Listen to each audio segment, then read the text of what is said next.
Hello കൂട്ടുകാരെ, ഇന്ന് നമ്മളിവിടെ പരിചയപ്പെടുത്താൻ പോണത് കൂരിമീൻ ഉണക്കുന്ന വീഡിയോ ആണ്. അപ്പോൾ നമ്മൾ ആ മീനിൻ്റെ തലവട്ടം മുറിച്ച് കളഞ്ഞിട്ടാണ് നമ്മളത് നെടുകിനെ പൊളിച്ചിട്ടാണ് നമ്മളത് ഉണക്കുന്നത്. അപ്പോൾ അതിൻ്റെ അകത്ത് നെടുകിനെ പൊളിച്ചിട്ട് വേണം നമുക്ക് അതിൻ്റെ അകത്ത് കുടലെല്ലാം എടുത്ത് മാറ്റി ക്ലീൻ ചെയ്തിട്ട് വേണം നമുക്കത് ഉണക്കാനായിട്ട്.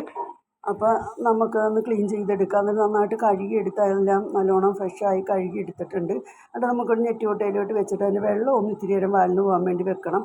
അത് കഴിഞ്ഞിട്ട് വേണം നമുക്കതിൽ ഉപ്പിട്ട് കൊടുക്കാനായിട്ട്. ഉപ്പിട്ട് നന്നായിട്ട് എല്ലായിടും അകമ്പുറം എല്ലാം തിരുമ്മി നന്നായിട്ട് തിരുമ്മി പിടിപ്പിക്കണം. എന്നിട്ട് അതൊന്ന് ഇത്തിരി നേരം റെസ്റ്റ് ചെയ്യാൻ വെക്കണം. ഉപ്പൊന്ന് ഇച്ചിരി നേരം പിടിക്കണം. ഇല്ല എന്നിട്ട് നമ്മൾ ഷീറ്റിൻ്റെ മുകളിൽ ഒരു പ്ലാസ്റ്റിക് ഷീറ്റിലാണ് ഇട്ടേക്കണം ഉണക്കാനായിട്ട്. അപ്പോൾ നമ്മളൊരു 3 ദിവസം എന്തായാലും വെയിൽ കൊള്ളിക്കണം, എന്നാൽ നന്നായിട്ട് ഉണങ്ങി കിട്ടുള്ളൂ. ഇപ്പോൾ നല്ലോണം ഉണങ്ങിയിട്ടുണ്ട് നമ്മുടെ മീൻ. അപ്പോൾ നല്ല ഫ്രഷ് ഉണക്ക മീനാണ് നമുക്ക് കിട്ടിയിരിക്കുന്നത്.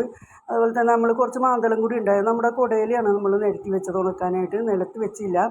പിന്നെ നമ്മളിപ്പോൾ അത് നിങ്ങൾക്ക് ഇഷ്ടമായി ഒന്ന് ഷെയർ ചെയ്യ്, ലൈക്ക് ചെയ്യ്, സബ്സ്ക്രൈബ് ചെയ്യ്.